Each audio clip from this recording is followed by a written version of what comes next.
Agradecemos la participación del maestro Roberto Carvajal. Y gracias por permitirme participar hoy aquí en esta sesión.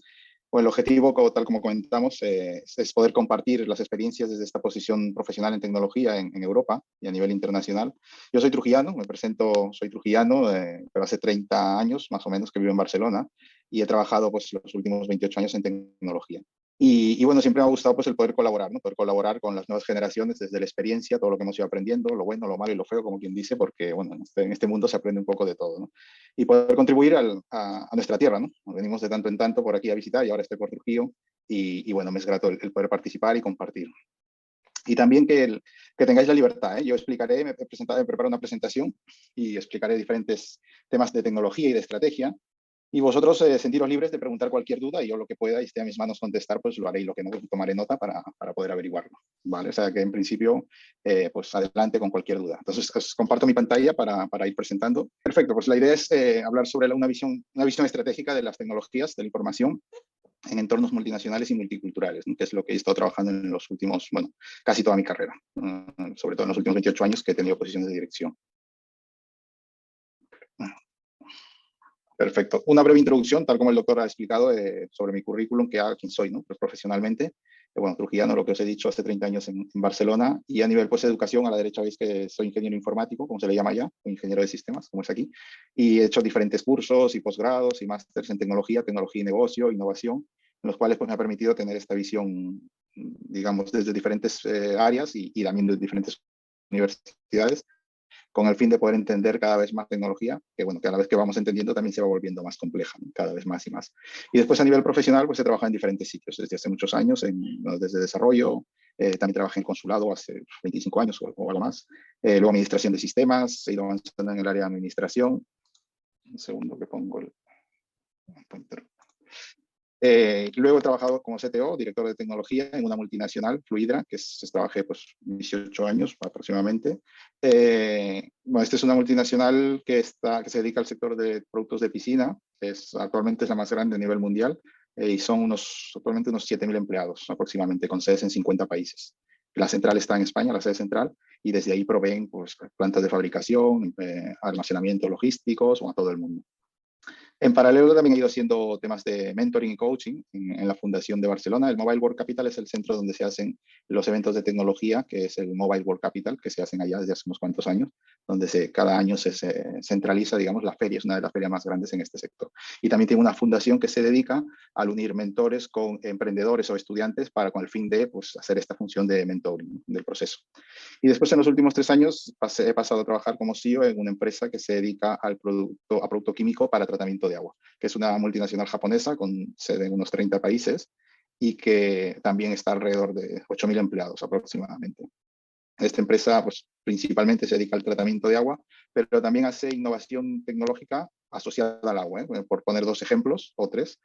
Unos, por ejemplo, tienen una plataforma de IoT, que es donde reciben todas las sensóricas, o sea, todos los datos de sensores de las diferentes, de nuestros clientes, para analizar qué está pasando con el tratamiento del agua.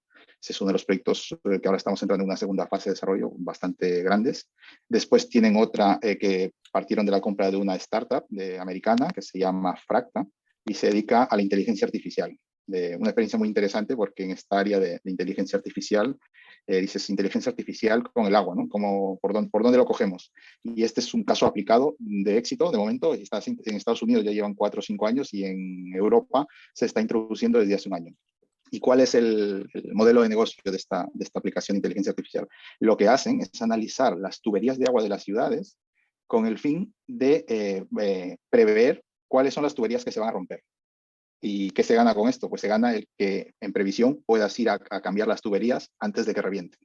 Porque actualmente, ¿qué pasa? No hay un análisis tan exhaustivo de esto y se van cambiando tuberías mayoritariamente casi cuando ya han reventado, con lo que eso conlleva de problemas, de costes, problemas para la ciudadanía y trabajos de emergencia. Con lo cual, claro, hay una serie de procesos que aplicando inteligencia artificial se consigue mejorar, porque te lanza unos mapas como el Google Maps, digamos, donde ha analizado alrededor de 300 o 400 variables, tipo de material, antigüedad, el clima, si el terreno, depende del tipo de terreno, todo lo que puede afectar a las roturas, al tipo del agua, lo que lleva en el agua, o sea, todo lo que puede afectar a las tuberías. Con lo cual, esta inteligencia artificial lo que te permite es, a través del análisis de toda esta información, el prever qué cosas tienes que ir según la gravedad. Entonces, según los clientes y la gente que está trabajando con los productos, se está acercando bastante a la realidad de lo que se está encontrando. Porque claro, lo bueno es que esta inteligencia artificial aprende todos los datos, pero a la vez te puede decir hacia atrás qué es lo que tendrías que haber cambiado. Con lo cual, eso comparado con lo que realmente cambiaron, pues tienen un paralelismo. Con lo cual, pues puedes decir que digamos, las soluciones que nos va dando esta tecnología van en línea con lo que ha pasado, con lo cual a futuro pues puedes prever que va a ir en la misma dirección. Es una solución muy innovadora sobre la inteligencia artificial aplicada al análisis de tuberías en las ciudades. Y después otra tecnología con la que está trabajando esta empresa que es muy interesante están trabajando en potabilización de agua de las estaciones espaciales, que es muy interesante. Yo no sabía cuando yo me incorporé, claro, yo vengo de tecnología, venía del mundo de las piscinas, pero claro, de negocio no conozco tanto de toda la parte de negocio. Claro, me van explicando los compañeros que, por ejemplo, el subir 1 litro de agua al espacio y volverlo a bajar, porque en el espacio no puedes tirar, o sea, todo lo que subas ensucias y vuelve a bajar, pues dicen que el subir 1 litro de agua puede costar alrededor de $30.000 el coste de todo el proceso, subir, almacenar y bajar. O sea, imaginaros el coste tremendo que hay, ¿no? Y entonces aquí hay unos departamentos de I+D que trabajan en el análisis de cómo hacer potabilización en gravidez, que tampoco es fácil. Es una mezcla de tecnologías que se están probando todavía, porque claro, lo que eso reduciría de coste, pues es importantísimo. Y bueno, es una empresa que os decía, se dedica al tratamiento de agua, pero que tiene esas diversas ramificaciones de cómo ir más allá en cuanto a tecnología, ¿vale? Bueno, lo que habéis visto aquí, izquierda y derecha, educación, pues, experiencia y los intereses. Y bueno, de aquí parte el hecho de que poder pues, compartir y traer este tipo de experiencias aquí a nuestra tierra, ¿no? Y que al final, pues, en que entre todos hagamos nuestro Perú que vaya creciendo, ¿no? Desde el punto de vista tecnológico. Voy a hablar diferentes temas sobre tecnología y bueno, al final pues haremos una ronda de preguntas y respuestas. Entonces, acerca de implementación de IT, ¿no? Acerca de implementación de IT, ¿qué cosas tenemos que tener en cuenta, ¿no? Es una visión, esto tampoco es la verdad absoluta, es simplemente una visión de lo que me he ido encontrando en la experiencia con los equipos y la gente que he trabajado. Aquí es básico el definir una organización de IT clara. ¿Por qué? Porque a medida que van creciendo las organizaciones, los departamentos de IT igual van creciendo en la misma dirección. ¿Y qué nos encontramos? Que los diferentes departamentos piden a más velocidad que lo que somos capaces los departamentos de IT de responder. Con lo cual, pues no es fácil el poder tener este control de proyectos. Y lo que no podemos dejar desde IT o desde el negocio, digamos, estrategia de negocio, lo que no podemos dejar es que se generen los sistemas y aplicaciones en los diferentes departamentos sin un control o una planificación. Entonces, la organización IT es importante estructurarla. Service Desk es otra de las áreas también a desarrollar. ¿Por qué? Os encontraréis en las empresas que hay muchos sistemas. Pasas desde que te llegan las incidencias por tickets de correo, por correo, digamos, por llamadas telefónicas, y luego pasas a implementación de tecnologías de ticketing para organizar mejor los servicios de soporte de los usuarios. Porque lo mismo, si no organizas de una forma muy estructurada, todo esto se acaba convirtiendo en un caos a medida de que la empresa va creciendo, dependiendo del número de empresas. No es lo mismo en una empresa de 10 que cuando empiezas a trabajar con empresas de 100, 500 o miles de personas, ¿no? Imaginaros que hay organizaciones, pues yo he trabajado en lo que os digo, en empresas de 5.000, 7.000, 8.000 empleados, pero claro, a partir de ahí hacia arriba hay empresas de 50.000, 100.000, o sea que son unos monstruos de tamaño, ¿no? Con lo cual, mientras mejor definamos toda esta parte de servicios, más tranquilidad con respecto a que no sea un caos el soporte a usuario. Las infraestructuras, el actualizar las infraestructuras, o sea, el tener un inventario claro de lo que tenemos en nuestra infraestructura es básico para poder hacer una actualización correcta a lo largo de los años. Por ejemplo, estándares que manejamos, equipos de desktop, ¿no? De escritorio o portátiles, ordenadores portátiles, un ciclo de vida de 4 años y cada 4 años hay que renovarlo. Podemos decir que por ahorros de costes lo puedes extender, pero claro, esos son escenarios en que la economía realmente esté yendo muy mal, que puede darse algún escenario, pero cuando las empresas van a un nivel estándar de evolución, no podemos escatimar en este tipo. Entonces son estándares que el mercado los maneja y que hay que respetar, y hay que respetar e intentar seguir lo máximo posible. A nivel de data centers, centros de datos, pues los tenemos en 5 años, por ejemplo, que a cada 5 años hay que renovar todo el equipo, tanto de infraestructura, de comunicaciones, como todos los equipos de servidores, entornos de virtualización, todo cambiado. Son metodologías de trabajo que se siguen, porque al final te vas encontrando que las incidencias van creciendo, porque claro, por ejemplo, en los centros de datos son equipos que no paran, están siempre encendidos. Y claro, al final te acabas encontrando con problemas puntuales, pero a veces son críticos. ¿Por qué? Porque a veces no has seguido estos patrones de cómo hay que mantener la infraestructura. El siguiente punto, la internalización del conocimiento. En la parte de tecnología siempre es bueno o lo recomendado, que los entornos críticos tecnológicos tienen que estar internalizados. ¿Por qué? Porque da agilidad y control sobre los sistemas, porque al final si hablamos de empresas que están usando tecnología en su día a día, forma parte ya del core de la organización, forma parte del núcleo de la organización, aunque no sea su negocio, pero es que forma parte directamente. En las noticias escucharéis o leeréis continuamente que por ataques o por temas de seguridad se van parando sistemas, y a la que se para un sistema es que se bloquea todo. Todo el proceso productivo o todo el proceso de distribución se ha parado completamente. Pues ahora mismo no podríamos imaginarnos en la misma universidad. Si los sistemas se caen, es que ya no funciona nada casi, ¿no? Excepto las clases presenciales que va el profesor, pero que es que matriculaciones, facturaciones, cobros, todo se para. Con lo cual, es importante el hecho de tener ese conocimiento crítico y poder internalizarlo. Luego está el mundo híbrido, que aparte del conocimiento crítico necesitamos nuestros partners, las diferentes consultoras que nos ayudan porque nos aportan más equipos mucho más rápido, más grandes para desarrollar proyectos, y a la vez también que tienen conocimiento, tienen muchos equipos que están mucho más al día a veces que los equipos internos, porque por más que queramos tampoco podemos estar al día de todo, ¿no? Entonces, esta es una de las visiones, que es de tener este trabajo mixto, digamos, de que sean conocimiento crítico dentro de la casa y apoyados por partners allá donde se necesite. El training, la formación continua, tanto de nuestros usuarios como de nuestros equipos. O sea, en las partidas siempre tenemos que mantener partidas de inversión asociadas a formación interna de nuestros equipos, porque en tecnología es un continuo, así como a nuestros usuarios. O sea, nuestros usuarios, los empleados de las empresas, no podemos tenerlos abandonados, porque al final ellos son uno de los puntos clave en el uso de tecnología y en el otro punto clave, que es en el tema de ciberseguridad. Por más seguridad que pongamos, puertas que pongamos, firewalls o lo que queramos en los sistemas, uno de los puntos de más riesgo que tenemos son nuestros usuarios, que por cualquier escenario se puede colar el tema de los ataques, con lo cual eso es una realidad que la vivimos en nuestro día a día, y no solo que la vivamos, sino que la vemos en las empresas que se les para, lo que os decía, se paran los sistemas o empiezan a perder dinero por chantajes, porque le han bloqueado los sistemas y piden recuperación previo pago, o porque simplemente les han robado las cuentas, han cambiado las cuentas bancarias, han hecho transferencias donde no toca. O sea que es una infinidad de ataques que se reciben en las empresas. Y al final es que, digamos, la delincuencia del mundo real pues también está en el mundo digital, en el mundo virtual, y mucho más avanzado de lo que nos pensamos, porque invierten muchísimo dinero. Ya no son hackers individuales, son empresas dedicadas a la ciberdelincuencia. Son equipos grandes dedicados a tecnología para atacar sistemas y empresas. Los analizan de arriba abajo y saben cómo atacar, a quién atacar. Por ejemplo, uno de los objetivos prioritarios son los equipos financieros, donde atacan, porque saben que es la gente que mueve dinero, y es ahí donde dicen, pues en estos sistemas es donde va a encontrar información de cuentas bancarias, tarjetas, metodologías de cómo se hacen las transferencias. A la que hackean una de estas, he visto casos, no muchos, pero he visto algunos, o sea, que nos han afectado directamente en algunas de las empresas en las que hemos trabajado, y que te dicen que es increíble que pase, pero pasa en el día a día. Luego, la gestión centralizada. Eso es importante, por lo mismo, asociado a tener una organización correcta. O sea, tiene que haber una gestión centralizada de todo lo que se está haciendo, tanto a nivel de monitorización o de gestión de aplicaciones.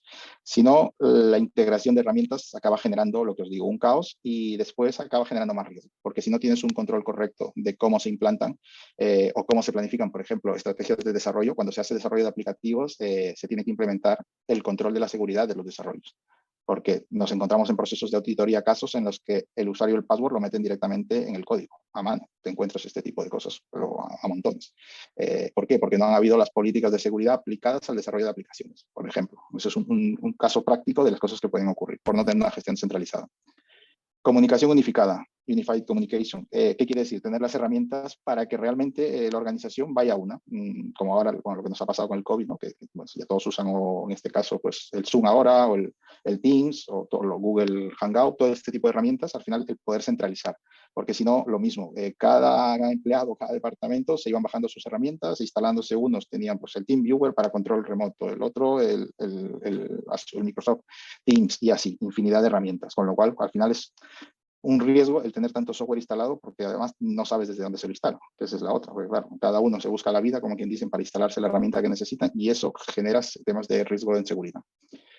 Estrategias globales. Estrategias globales, ¿qué quiere decir? Que desde el área de IT hay que tener esta visión de tecnología y negocio, o sea, qué es lo que la empresa quiere y la tecnología cómo va a ayudar a ello.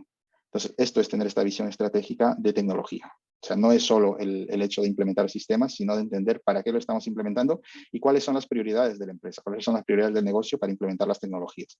Porque es a partir de ahí que vamos a montar. O sea, estamos cambiando los modelos, digamos. Antes era pues montar tecnologías casi de lo que traían los de sistemas, como quien dice. Me traían las aplicaciones que conocían y iban instalándolo en las empresas. Pero esto ya ha cambiado mucho. O sea, ahora es en función de las necesidades del negocio. Otro punto importante es el feedback continuo, el recibir inputs de nuestros usuarios, el recibir encuestas, análisis de cómo está evolucionando la tecnología. Esto tiene dos lecturas. Por un lado está el punto de vista de saber qué está pasando con nuestros usuarios con respecto a cómo se está implementando o entregando tecnología en la organización. Y por otro lado, el que puedas ver todas las necesidades que tienen los usuarios cara a la tecnología, con respecto a tecnología. Y después, otra parte que cada vez va más, que cada vez se escucha más, que es el área de comunicación y marketing desde tecnología. O sea, porque el área de tecnología a veces se les ve como, digamos, un cuarto, una habitación, un cuarto oscuro que nadie sabe qué está pasando ahí y no saben lo que hacen a veces, porque claro, es un área dentro de las empresas que necesita mucha inversión, mucho dinero, y luego no acaban de entender a dónde se va. Es difícil a veces explicar la tecnología. Entonces, este feedback continuo lo que te permite es tener esa interacción con la gente, con los usuarios, para entender y para poder explicar. O sea, que los departamentos de informática cada vez tienen que tender más también a saber explicar aquello que hacen de una forma no técnica, porque es que si no se perderán, los usuarios se perderán. Es toda una evolución que permite al final que el resto de áreas de departamentos acaben entendiendo la función de la tecnología. Y después finalmente tenemos otro punto que es el control de IT, el control presupuestario, el control del dinero y de las inversiones que estamos realizando, porque aquí hay mucho gasto a veces oculto que no lo tenemos controlado o que piensas que no va a ser muy alto y después se disparan y cuando te has dado cuenta tienes unos gastos importantes. Uno de estos ejemplos que está pasando es el tema del uso del cloud. Cuando contratamos en Amazon, en Azure, en Google, entornos cloud, empiezas a activar servidores y, por ejemplo, al principio, os estoy hablando de hace 8 años o 10, tenía servidores ahí había encendidos las 24 horas y vas pagando. Pero claro, tienes uno, el coste es pequeño. Empiezas a subir los servicios, ya tienes 10, tienes 20 encendidos todo el día. Y claro, todas las facturas empiezan a dispararse. Hasta que te das cuenta y empiezas a hacer un análisis de costes y dices, bueno, quizás de estos 20 o 50 servidores, 30 solo se usan en horario de oficina. Con lo cual no voy a pagar las otras 16 horas si quieres. Entonces tienes que programar para poder parar estas máquinas y te vas a reducir el coste de una manera importante. Entonces es importante el análisis del control de dónde están poniendo las inversiones, de dónde se está yendo el dinero para al final poder redirigir correctamente esas inversiones a donde más se necesita. Porque tampoco el dinero es infinito en las organizaciones y hay que saber controlarlo. Entonces es otra función también desde la visión estratégica que se tiene de IT. Vamos a hablar del tema de inversiones, de números. Y parto de esta presentación, que es muy interesante porque es un análisis que hizo estas empresas grandes que hacen analítica de tecnología. Este es de Deloitte, del año 2016-17. Como podéis ver aquí, este análisis está hecho el presupuesto de IT en función de las ventas o de los ingresos que tienen las organizaciones, por sectores. ¿Veis? El que está más arriba de inversión, claro, son los bancos y los entornos de seguridad, las telefónicas, todas las empresas en las que la tecnología es su punto central de negocio. Claro, imaginaros qué tipo de inversión tienen estas empresas. Alrededor de un 7% con respecto a los ingresos, asociado a inversión tecnológica. Y a partir de ahí están divididos los diferentes sectores con los porcentajes. Se dice que para estar o intentar ser una empresa innovadora de cualquier sector, aparte de las grandes, de las que están en banca y tal, tendríamos que estar en torno entre el 3 y el 5 para ser una empresa muy innovadora. Pero bueno, en todo caso, pues estar en la media, que está en torno al 3%. Pero si vosotros veis casos o analizáis, muchísimas a veces ni llegan a esta media. Está muy por debajo. Ya veis los diferentes sectores, construcción, manufactura, producción, pues energía, pues estáis muy por debajo. Entonces, esto es un punto importante en la visión estratégica de tecnología de analizar desde un punto de vista económico dónde estamos, dónde está una empresa y a partir de ahí explicar, porque esto va asociado a que la tecnología evoluciona muy deprisa y necesitas poner mucho dinero para poder tener la tecnología necesaria. Tecnología y recursos humanos. O sea, al final no es solo comprar software o desarrollar software, es que tengamos los equipos necesarios para cada una de las áreas. Y todo esto repercute en este tipo de inversiones. Entonces es importante el que tengamos este control. Dentro de esta visión estratégica de la tecnología, tener este control de en qué porcentaje estamos con respecto al mercado. Esta es una base que te permite analizar esto. Y entonces, a partir de ahí, el poder, con direcciones generales, el poder analizar de cuál tiene que ser la evolución y dónde hay que meter esta inversión. Entonces, es importante. Me gusta esta parte de esta diapositiva porque te da esta visión de hacia dónde tendrías que ir. Temas de ciberseguridad y continuidad de negocio. En temas de ciberseguridad hay diferentes frameworks de trabajo. Uno es el NIST, que es el framework americano. Y luego, por otro lado, tenemos las ISO, los frameworks de la ISO 27001. Hay otras, pero bueno, la que más se usa, al menos en Europa, es la 27001. Entonces, son dos entornos de análisis de ciberseguridad para ver cómo están las organizaciones. En este caso, esta es la de NIST, que está dividida en estas 6 áreas. La de preparar a la organización para lo que va a venir en cuanto a implementación de políticas de ciberseguridad, identificar todo lo que tenemos, y es importantísimo todos los activos que tenemos y los riesgos asociados, proteger las diferentes herramientas que tenemos que poner en cada una de las áreas en las que, pues, tanto a nivel de dispositivo, a nivel de endpoint, a nivel de red, de switching, a nivel de la frontera, de donde están los puntos de entrada hacia Internet, todo lo que hay que analizar, de dónde se tiene que poner protección. En función de los riesgos, al final tienes que poner, pues, mira, tengo presupuesto para poner antivirus en todas las máquinas o para poder bloquear al máximo todo lo que pueda, poder bloquear todas las salidas de Internet desde las diferentes sedes, por ejemplo. Entonces hay que analizar cada una de las capas que tenemos en este framework. Luego los sistemas de detección. O sea, protección, detección, respuesta. Porque claro, proteges, detectas lo que hay y cómo respondes. Cómo respondes cuando pasa algo. Y después finalmente, la respuesta no ha sido válida, tengo que recuperar, no queda más remedio. Ya sabéis que cuando no hay ninguna opción, pues nos toca recuperar. Entonces, por ejemplo, debates internos que tenemos, que bueno, al final estos son debates que no solo, digamos, dentro de los equipos, estamos diferentes perfiles, porque ya estamos más veteranos, la gente más joven, y a veces tenemos los diferentes debates. Y uno de los debates interesantes que tengo a veces con los equipos jóvenes, que me ha pasado con varios equipos, es que qué necesidad tengo de seguir utilizando cintas de backups, por ejemplo. Claro, yo vengo todavía de la escuela antigua, que todo iba a cinta, pero luego cuando ves los casos que van pasando, que te han encriptado incluso todas las copias de seguridad que decían que era imposible, pero que también te las han encriptado porque las han pillado por red, las han detectado por red, te las han encriptado, es que no puedes recuperar ni las copias de seguridad que tenías guardadas en disco. Pues puedes tener varios niveles de copias y te encuentras casos que también te han encriptado eso. Y claro, yo todavía, al ser de la vieja escuela, digo, mira, quiero dormir tranquilo, que al final, si pase lo que pase, sé que las cintas que están guardadas fuera en una caja fuerte tienen las últimas copias de ayer o de hace una semana en las cuales puedo tirar. Ojalá que nunca las tenga que usar, ¿no? Pero esa es la última opción cuando dices, oye, las copias que tenía en disco no van, están encriptadas. Las copias que tenía en el segundo data center que me hacía de backup del primero, el principal, no hay forma tampoco de recuperarlas, porque estaba todo en línea en algún punto de la conexión y todo se ha encriptado. ¿Qué hacemos? Pues vamos a cinta. El último escenario. Entonces, bueno, me pasa a veces en estos debates de que no, que esa tecnología ya no hace falta, pero bueno, el mercado todavía las vende, con lo cual, pues quizás todavía se sigue manteniendo el tener esa última opción de poder recuperar.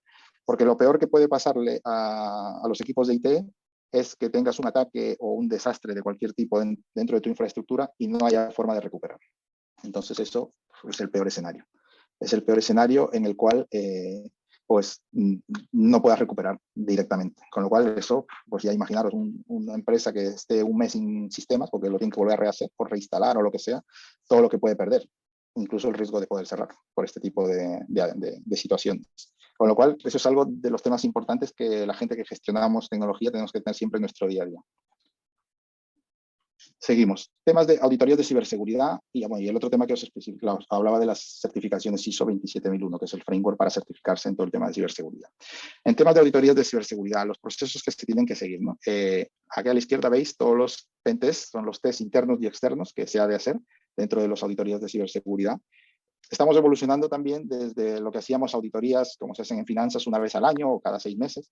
Estamos evolucionando a oficinas de seguridad continuas, que hay equipos o bien internos, dependiendo del tamaño de la organización, o externos, que están continuamente unos atacando y los otros defendiendo, pero es de una forma continua, haciendo ataques externos e internos, porque claro, cada vez más tenemos publicados hacia Internet muchos servicios con los cuales tener los servidores actualizados, vulnerabilidades por SQL, ataques SQL, por ejemplo, por entornos web. Al final hay tantas puertas que este es un proceso continuo de ataque externo, pero también ataque interno, porque no solo es el caso de que un desconocido desde fuera te esté atacando tu vulnerabilidad, pero también te puedes encontrar gente interna dentro de las organizaciones que no está a gusto, o que alguien en casa que se llevó el portátil le ha introducido algún sistema de hackeo y cuando entra a su red lo está atacando desde dentro directamente. Con lo cual son dos puntos de vista muy diferentes. A veces lo tienes muy protegido toda la parte externa, pero luego a la parte interna puedes entrar a cualquier servidor. Es fácil de encontrar vulnerabilidades internas, con lo cual, porque ya te ha saltado todo el tema de seguridad de usuario. Con lo cual es importante tener este tipo de test desde las dos vías. Luego está todo el entorno web. Cada vez hay más, pues el tema del comercio electrónico, lo que da eso de criticidad, de que te roben tus datos, tus tarjetas Visa, tus transacciones.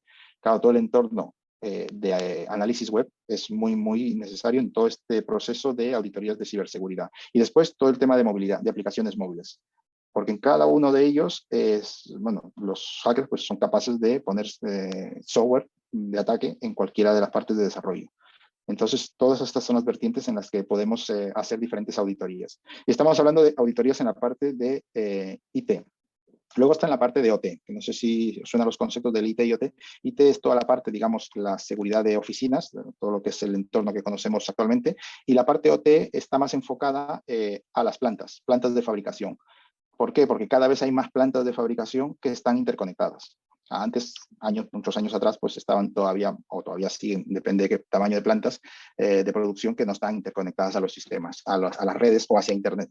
Pero cada vez más la tendencia es que todos los equipos de fabricación también se estén conectando a los sistemas, con lo cual se están abriendo estas dos áreas que le llaman, la parte de IT y la parte de OT.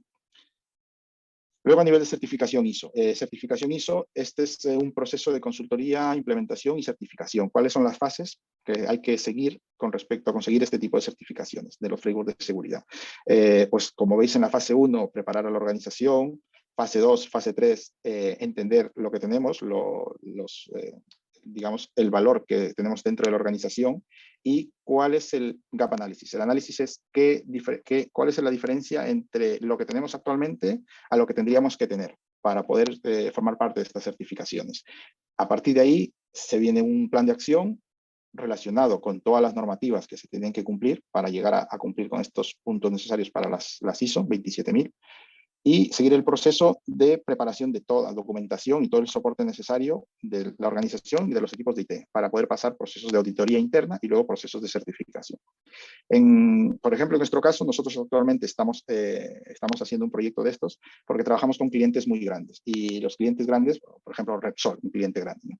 ¿Qué pasa? Ellos son empresas muy grandes con equipos de seguridad, equipos de tecnología muy grandes y con un nivel de madurez alto a nivel de seguridad, y lo que hacen es pedir a los partners, a las empresas que le proveen de servicios o de productos, el que tengan, lanza unas baterías de preguntas muy grandes, con lo cual, y muchas asociadas a todo el tema de certificaciones de la ISO, de la ISO o del NIST.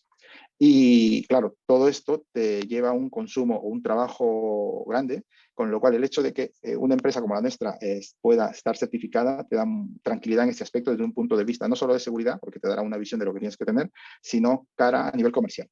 A nivel comercial, claro, ir a una de las grandes, como lo que he mencionado, diciendo que está certificado, pues nuestra red comercial, por ejemplo, tiene una tranquilidad de que sí, mira, estamos cumpliendo lo mínimo exigido por nuestros clientes. Entonces, es otra visión, ya no es solo tecnología, sino negocio. Es cuando la tecnología aporta el valor al negocio. Este es un ejemplo claro.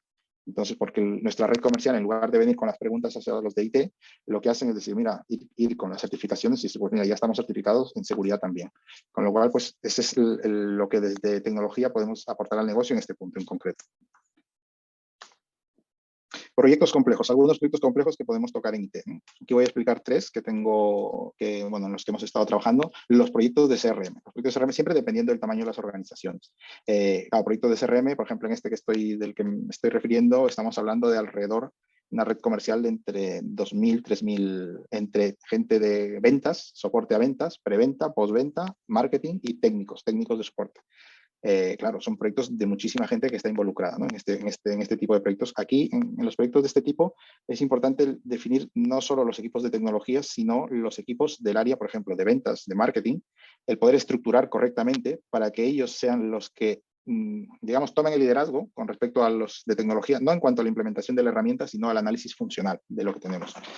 Porque este tipo de software, el de CRM, que hay tantos en el mercado, o otros que se puedan desarrollar, pero bueno, sobre todo hay muchos de mercado ya, como Salesforce, como Microsoft Dynamics, o sea, hay una variedad de productos que te permiten el implantarlo, pero no es solo el que le llaman el out of the box, que lo instalas y ya funciona, ¿no? Hay que tener que personalizar y customizar en función de los diferentes departamentos y necesidades.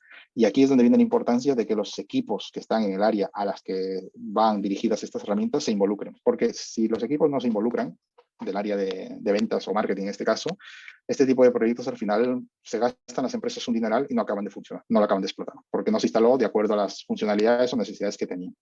Y aquí la lucha que a veces tienen los departamentos de IT con los otros departamentos para entender qué hay que implementarlo y cómo hay que implementarlo. Porque a veces los otros departamentos dicen, no, pues instalar los de IT, el software y ya nos decís. Pero claro, esto no funciona así. O sea, porque si lo instalas no siempre va a funcionar. Esto no es como el correo, que instalas el correo y ya sabes que es enviar y recibir, casi. Aquí hay mucha complejidad que hay detrás. Entonces, es necesario crear estos equipos mixtos. Equipos mixtos con el fin de poder entender qué es lo que requiere el negocio para poder implementarlo. Y luego, estos son sistemas vivos, que ese es otro también de las grandes luchas internas en las organizaciones, que a veces los que no son de tecnología piensan que los sistemas no son vivos. O sea, que cuando le dice sistemas vivos, pues un poco que, bueno, se queda un poco fuera de juego, ¿no? ¿Qué quiere decir esto? Que son sistemas vivos, que necesitan desarrollos continuos, customizaciones, o sea, se necesitan retoques de las herramientas. Y a veces, claro, ellos dicen, no, si esto lo instalas ya funciona, pero no es así. En las aplicaciones grandes, esto es un continuo. Por eso hay equipos dedicados a este tipo de temas, porque el sistema va evolucionando al final. Este es un caso, el de CRM. Otro caso es el IoT, plataformas de IoT, de Internet of Things. Por ejemplo, aquí esta es una arquitectura de IoT donde toda la sensórica, aquí al lado izquierdo, claro, hay diferentes tipos de sensores con diferentes, digamos, protocolos de comunicación. Hay unos sensores que solo envían correo. Hay otros sensores que utilizan APIs de conexión. Hay otros que utilizan interfaces web directamente. Entonces, hay una serie de protocolos que tienes que ir estandarizando o evolucionando, porque claro, cuando vienes desde modelos antiguos no los puedes. Por ejemplo, dices, bueno, a partir de ahora vamos a instalar la API que hemos desarrollado para la interconectividad de sensores. Ya, pero tienes 1000 dispositivos conectados que solo lo único que hacen es enviar un correo. No puedes cambiar 1000 dispositivos que los tienes desplegados, por decirte, en todo el Perú, y que en 3 meses lo vas a cambiar. No son proyectos fáciles. Con lo cual necesitas el analizar lo que es legacy, lo que se llama lo que viene de atrás, ver cómo integrarlo en tu plataforma y luego estandarizar y evolucionar a partir de ahí, sabiendo cómo mantener o integrar lo que viene de atrás. Porque no puedes cambiarlo sin que, o sea, no puedes cambiarlo a la brava, como quien dice, porque es que puedes generar un problema en el negocio. Con lo cual hay que analizar siempre todo lo que viene detrás, ver cómo integrarlo y a partir de un punto el ir moviendo hacia las nuevas capas de integración. Entonces, todo esto, este tipo de información acaba entrando dentro de las plataformas a nivel de cloud o a nivel de data center si los tienes on-premise, si los tienes directamente en tus entornos, y al final acabas creando lo que aquí llamamos el data lake. El data lake es el entorno donde almacenas toda la información, digamos, ahí como si fuera un almacén sin orden. Ya veis aquí el dibujito. Sin orden, pero está todo, y a partir de aquí empiezan los procesos de normalización, de limpieza de información, en donde empiezan los análisis de Big Data que te permiten empezar a extraer información interesante que puede ser para nuestros clientes o para el negocio, para analizar datos que te puedan aportar. Te pueden aportar información de tus clientes o de nuevos modelos de negocio. Y a partir de aquí, pues haces analítica de datos o, por ejemplo, aquí como en el ejemplo de aquí, haces Machine Learning para ver qué patrones te pueden dar de nuevas visiones de modelos a futuro a partir de la explotación. Claro, esto puede llegar a ser inmensidad de datos de los sensores que tienes, dependiendo del tamaño de las empresas. Con lo cual, pues necesitarás infraestructura. Aquí viene el otro debate, infraestructura dentro de tu organización o infraestructura en el cloud. A ver, la infraestructura del cloud lo que te da es facilidad de integración, rapidez y que no tienes que desarrollar tú toda la infraestructura ni implementarla, ya está ahí. Solo tienes que customizarla. Entonces siempre hay que ver la balanza de qué cantidad de datos vas a usar en los próximos 2, 3, 5 años para que veas que si los costes te son viables o no. Porque, claro, te puedes meter en algún proyecto en los que dices, sí, sí, está muy bien el cloud, pero es que resulta luego no lo vas a poder pagar, porque no te va a compensar. Entonces, hay que analizar todo este tipo de información. Y al revés, igual. Tienes infraestructura, pero necesitas, no sé, 5 servidores en tu casa, en tu empresa. Y resulta que el crecimiento, si funciona este modelo, vas a necesitar 100, no 5, en algún momento. Entonces, toda esta escalabilidad hay que analizarlo. Hay que analizarla para poder tomar decisiones. Porque si no, luego se vuelve todo más complejo. Cuando lo tienes en un entorno, moverlo hacia el otro no siempre es tan fácil. Con lo cual, pues todo esto ayuda a poder definir una estrategia correcta, en este caso, de plataformas de IoT. Otro proyecto que es transformación digital en global. Esta es una diapositiva de un estudio que es sobre la transformación digital en la industria química. Aquí hablan, ya veis, los números que gestiona la industria química, es una de las industrias más grandes a nivel mundial y las cantidades que mueven son inmensas. Entonces aquí lo que viene a definir los proyectos de transformación digital son diferentes pasos. El primero, el cambio de mentalidad. O sea, un proyecto de transformación no es instalar software, o sea, no es solo instalar software, al final es que la gente, tanto los gerentes, las empresas, los directores que gestionan las organizaciones entiendan hacia dónde vamos o por qué queremos hacer este tipo de cambios y luego que no solo lo entiendan los que mandan, como quien dice, sino nuestros usuarios que son los que van a usar las herramientas en el día a día. Entonces, todo es un proceso de gestión de cambio, porque si nosotros, bueno, el ser humano por defecto siempre rechaza el cambio. O sea, estamos acostumbrados a tener siempre la misma inercia, con lo cual cuando alguien viene con un cambio, siempre se lo miran como que yo no quiero, ¿sabes? Dejarme como estoy. Entonces, es importante ese proceso de transformación de que la gestión del cambio sea correcta o bien percibida en la organización, en los usuarios que van a usarlo, porque si no te encontrarás siempre rechazo y rechazo. Y cuando las aplicaciones nuevas o grandes empiezan a rechazarlo desde el comienzo, es muy complicado luego darle la vuelta, porque te va a costar mucho más, porque al final se va generando ese rum rum, ese ruido que hay en las organizaciones de que esto no va, esto no sirve para nada, y después implementar tecnología cuesta mucho. Entonces es mejor, por eso, el cambio de mentalidad. Luego, enfocar en las áreas claves donde se puede aportar valor al final al negocio. O sea, qué es lo que me pueda, desde la tecnología, qué es lo que puede aportarle más ingresos, más estabilidad o mejora en nuestros sistemas o en nuestros modelos de negocio. Entonces, esta visión, el perfil de los responsables de IT o de la gente que gestionamos IT está cambiando en no solo tener una visión, un conocimiento de tecnologías, sino cómo esa tecnología se integra en las empresas, en sus modelos de negocio, para que la gente que está más en negocio puedan entender cómo le puede ayudar la tecnología y cuál es la mejor tecnología para cada situación. Entonces, aquí es importante este doble perfil de ir conociendo cada vez más los modelos de negocio en los cuales trabajamos toda la gente que nos dedicamos a sistemas. Entonces, por aquí es importante este análisis. Luego viene aquí la parte de conocimiento de usar la tecnología necesaria. O sea, en las áreas de negocio y la tecnología para esa área. ¿Cuál es la mejor tecnología? De acuerdo pues, a las especificidades de cada una de las organizaciones. No todas les puedes implantar el mismo sistema. Esto es muy claro. O sea, no todas van a trabajar. Por ejemplo, un ejemplo rápido. Dices, bueno, aquí en mi empresa vamos a comprar tablets para movilidad para mi equipo de ventas. Pues resulta que tu equipo de ventas nunca se mueve de la oficina. Su modelo de negocio es que trabajan desde la oficina mayoritariamente. Pues quizás no aplica esta tecnología a este equipo de ventas. Sin embargo, al revés sí, ¿no? Por ejemplo, tienes una empresa en la que la mitad de tu equipo de ventas o más de la mitad siempre está moviéndose, está visitando al cliente, pues no le pongas un PC, ¿no? No le compras un PC de mesa, porque es que lo que necesitas es que tenga la información allá donde esté. Entonces, eso es analizar con visión estratégica cómo implementar tecnología. Y luego viene lo que decíamos de sistemas vivos, el desarrollo continuo de las diferentes tecnologías. Una vez implementado y que estén funcionando, todo eso hay que seguir innovando, porque es que va creciendo, van saliendo novedades continuamente, con lo cual también tenemos que estar al día. Es una presión también sobre todos los equipos de sistemas, el estar al día sobre las tecnologías, porque al final las empresas, los compañeros de los diferentes departamentos van a venir a los de sistemas a preguntarle cuál es el mejor sistema o qué conocéis de este tema o del otro. Con lo cual, pues es un desarrollo continuo de la tecnología y de los perfiles que trabajamos en esto. Luego, estrategias de IT. Estrategias de IT. Aquí esta diapositiva es para que ver cuál es el enfoque, ¿no? El enfoque de dónde parte. O sea, parte desde entender la estrategia con los mandos altos de las organizaciones. O sea, entender los que quieren. Porque, ¿qué pasa? Los mandos que gestionan las empresas mayormente pues, son o bien de ventas o bien de finanzas. Hay pocos que sean directores generales, por ejemplo, que vengan de tecnología. Muy pocos. Con lo cual tenemos que entender cuáles son sus necesidades de negocio. O sea, hacia dónde quieren ir ellos o con dónde quieren evolucionar. Y eso es lo más importante a los perfiles que gestionamos sistemas, el poder entender cuál es la estrategia del negocio. ¿Qué quieren? O qué queremos, ¿no? Porque al final todos formamos parte de la misma casa, todos los equipos de dirección.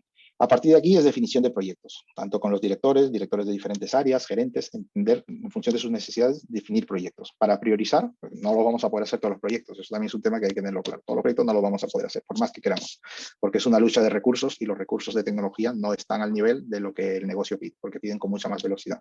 Entonces hay que saber definir los proyectos. Luego, trabajar con los usuarios clave. No puedes trabajar con todos los usuarios de golpe, hay que trabajar con los usuarios clave. O sea, la gente que te va a dar la respuesta correcta para la implementación de la tecnología en los diferentes departamentos y poder entenderlos, poder entender qué está pasando. Y a partir de ahí, definir una integración hacia el resto de usuarios en su día a día para conseguir al final pues, los objetivos que buscábamos. Los objetivos que buscábamos con respecto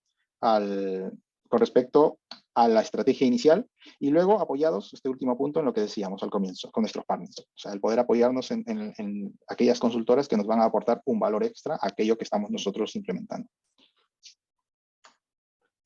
A nivel de estrategia IT, aquí es otra forma de presentarlo. Tenemos que analizar la estrategia de negocio, tenemos que definir desde IT cómo implementar toda estrategia una vez entendida, a partir de lo que la alta dirección necesita, enfocar proyectos, definirlos, y luego en la parte de implementación, el poder medirlas, el poder implementar correctamente, medirlas y monitorizarlas, como tiene que ser. Y aquí es donde viene y juega un rol importante el mix, digamos, de lo que le llaman las oficinas de gestión de proyectos. Porque en tecnología pasa, y pasa mucho, que los proyectos a veces, o por muchos factores, se van retrasando. Se van retrasando, no acaban como toca. Leí un análisis hace un par de años o así que hablaba sobre que de los proyectos de transformación digital, del 100% de proyectos lanzados, solo eran exitosos alrededor de un 25, un 30%, no más. Los otros 70% fallaban, no llegaban a buen puerto o lo implementaban y no tenían resultados, no eran los resultados esperados. ¿Y por qué? Una de las cosas clave es que no existe una buena gestión de proyecto. Y entonces este es un área que también se está desarrollando mucho, la gestión de proyectos, que trabajan con los directores de tecnología para poder llevar a cabo cada uno de los proyectos, porque ellos entienden el riesgo, tienen que, por ejemplo, tienen que planificar las reuniones correctamente. Esto de que nos encontramos a veces, bueno, ya te llamaré para hablar del tema, no. Cuando estás haciendo un proyecto, no es eso de que ya te llamaré para hablar del tema, no, no, calendario. Semana que viene, a tal hora, 1 hora o 2 horas, con las personas adecuadas, correctas para esta reunión, tienen que estar. Todo este tipo, que parecen detalles sin importancia, son claves en el desarrollo de proyectos. Entonces es importantísimo el trabajar con las oficinas de gestión de proyectos para esto, porque son perfiles que tienen... que pueden venir de diferentes áreas, de diferentes carreras, pero que son perfiles que al final se van cogiendo experiencia en el hecho de seguimiento, un seguimiento correcto de cómo son los proyectos. Las personas implicadas, los riesgos asociados, los timings, cuándo hay que acabar el qué, quién tiene la responsabilidad de hacer una u otra cosa. Todos estos conceptos, estos perfiles son importantísimos que los gestionen, porque están en el día a día dedicado a esto nada más. Por ejemplo, en la empresa que trabajaba en la de piscinas, era un equipo de IT, cuando yo marché de esta empresa éramos alrededor de 110 informáticos, 110 personas de sistemas.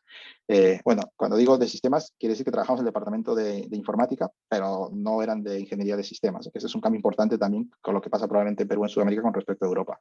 En este departamento me parece que de la carrera éramos tres ingenieros de sistemas. El resto venían de otras carreras, biología, química, filosofía, gente sin carrera, la mitad o más, de áreas técnicas solamente, porque al final es especializarse. Como se especializan en diferentes áreas, pues entran todo tipo de perfiles. Y en este equipo de 110 informáticos, o gente que trabaja en IT, pues de personas dedicadas solo a PMO eran alrededor de 8 o 10, dedicados solo a gestión de proyectos. La diversidad de proyectos que habían en diferentes países con diferentes perfiles. Y solo se dedicaban a eso, calendarizar, reuniones, seguir, generar la documentación. O sea, es todo un trabajo importantísimo. Aún a pesar de eso, separan proyectos por X motivos, porque en las empresas hay muchos motivos, pero que da una fuerza muy importante para reducir, al menos en parte, que los proyectos fallen. Luego aquí es una diapositiva que explica el rol de los perfiles de tecnología, de gerencias de tecnología o de CEO, como llaman, CEOs o directores de IT o Head of IT, que les llaman también, depende del mercado anglosajón, el europeo, pues, depende del sector, diferentes nombres, de cómo ha ido evolucionando. Desde un rol tradicional a un rol digital y a un rol transformacional. Por ejemplo, el talento a nivel de las personas, pues antes era low cost, digamos, luego perfiles con altos skills y después perfiles valorados en función de la especialidad, en función de la especialidad. Por ejemplo, por poneros un ejemplo, nosotros ahora estamos buscando perfiles de inteligencia artificial en España, donde estoy yo ubicado, y nos está costando muchísimo encontrar perfiles porque hay muy pocos y están ya cogidos, están trabajando en empresas grandes y es muy difícil. Y pues, ya no es fácil, ahora falta mucho talento en todo el mundo a nivel de tecnología. En Europa dicen que faltan 1 millón de personas de perfiles tecnológicos en toda Europa. Y de las que son carreras de nueva tecnología, pues muchísimo más, porque no hay esos perfiles. Entonces el talento ha evolucionado muchísimo. Están cada vez mejor pagados, que eso también es importante. Pero bueno, es lo que tenemos actualmente. A nivel después, la filosofía de IT. Antes los de sistemas, digamos, lo que decían 30 años antes, casi que eran los reyes, porque venían y le preguntaban, no, ¿esto se puede hacer? No, esto no se puede hacer. Lo ponen aquí, tradicional, default no. ¿Se puede hacer o no? Lo decidían ellos. Luego, como había tanta presión sobre los equipos, empezaban a decir sí a todo, pero que no era real, porque es que no puedes cumplirlo todo. Con lo cual pasó a un modelo transformacional adaptativo, con lo cual en función del valor del proyecto, lo haces o no, no que lo decida IT, sino que lo decida IT con el negocio, si es que se hacen o no. Pues bueno, hay una serie de características, como veis, en función de la cultura, la tecnología, que te permite ver la evolución de cómo ha ido pasando los roles dentro de las estructuras de IT. Finalmente, quiero explicar, este es un framework de las áreas en las que en la visión estratégica de IT tenemos que enfocarnos. Entonces, como veis aquí, es más de la tabla, bueno, es una simulación de la tabla periódica, con los diferentes, cada una de las cajas son diferentes áreas en las que tenemos que poner el foco. Y por colores veis la de estrategia, la gobernanza, la gestión financiera, los costes, con diferentes apartados. ¿Sí? Optimización de costes, gestión de partners, claro. Aquí te encuentras a veces que, bueno, ahora yo quiero un ordenador Dell, van a comprar a Dell. Ahora otra unidad de negocio dice, no, para mí me gusta más el Lenovo, van a comprar a Lenovo, claro. Esto, cuando son 2 ordenadores no pasa nada, cuando tienes que comprar 1000, ya se vuelve una locura. Entonces, hay que tener, estas son políticas que ir aplicando en cada una de las áreas. Gestión del catálogo de servicios, que quiere decir pues que desde IT se ofrecen estos servicios y tenemos gente especializada en estos. ¿Qué quiere decir? Que, por ejemplo, en mi empresa no vas a decir, tengo 3 sistemas de correo. Unos van con Google, otros van con Exchange y otros van con, bueno, con software libre. No, entonces todo este tipo de estrategias hay que implementarlas, porque es que te encuentras escenarios así en empresas. Entonces todo eso es visión estratégica de cómo gestionar la tecnología dentro de las organizaciones. Luego, bueno, lo que hemos hablado, gestión de proyectos, gestión del portfolio de qué es lo que realmente implementas, todo el tema de data y business intelligence, desarrollo de aplicaciones, seguridad, clave, todos los apartados de seguridad, las estrategias de seguridad que hay que desarrollar, continuidad de negocio, disaster recovery. Disaster recovery, por ejemplo, ¿en cuánto tiempo una empresa es capaz de levantar toda la información, de poderla poner en funcionamiento si su centro principal ha caído?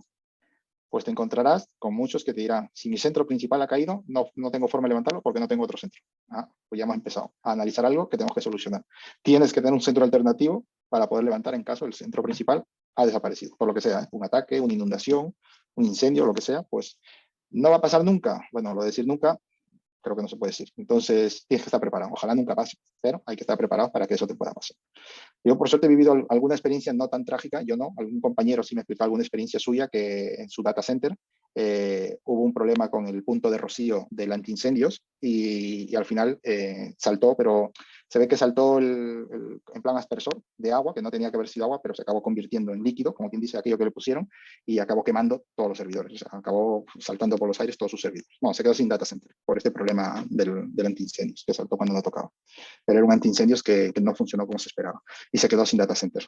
Dice, pues tardamos 1 mes y medio en recuperarlo porque no había segundo data center. Claro, explicaba su experiencia y la verdad que decía, ojalá que nunca me pasen, porque vivir experiencias de estas son muy, muy duras porque tienes a toda la organización solo pendiente de los de sistemas a ver cómo la arreglan. Y ellos sentados, ¿verdad? ¿Qué van a hacer? Ahora sí, sin sistemas en las empresas grandes o medianas ya no se puede trabajar. Es casi estar ahí cruzado de brazos. Entonces, esto es los diferentes puntos en los que hay que poner el foco, diferentes acciones o implementar soluciones y trabajar en cada una de ellas. Aquí, esta es una pregunta así para que la analicéis. Yo pregunto siempre, hay 2 cosas básicas en las que nos tenemos que fijar siempre aquí de esta tabla y las que tendrían que estar, a mi criterio, en el top. Para mí, dos cosas. Y luego, bueno, luego que me quiera responder por las preguntas y respuestas, a ver si hemos sido alineados. Luego responderé a esta pregunta. ¿Cuáles son los 2 puntos en los que tendríamos que tener siempre en nuestra lista de lo que tenemos que tener cuidado? Bueno, yo hasta aquí es mi presentación. Solo quería añadir un punto que es importante, que es el crear equipos. O sea, el crear los equipos, al final, porque el trabajar solos ya depende del número, del tamaño de la empresa, pero que es algo que va quedando atrás, el trabajar solo. O sea, necesitamos realmente un trabajo en equipo y eso es importante. O sea, no es solo el conocimiento, sino el equipo y la actitud de las personas con las que trabajamos. Yo con los años he ido aprendiendo que más que buscar currículums de cuántas cosas sabe, es de las ganas que tiene de aprender y de participar y de evolucionar la tecnología. Por ejemplo, es una de las experiencias que yo me he llevado a lo largo de los años. Entonces, es siempre buscar los perfiles profesionales que tengan esas ganas de evolucionar y de poder apoyar en la tecnología. Pues por mi parte, agradecerles el tiempo y abierto a preguntas y a responder aquello que pueda responder desde mi lado. Muchas gracias. Muchas gracias, maestro Roberto Carvajal. Un placer y un verdadero honor tenerlo como expositor. Muy interesante la disertación.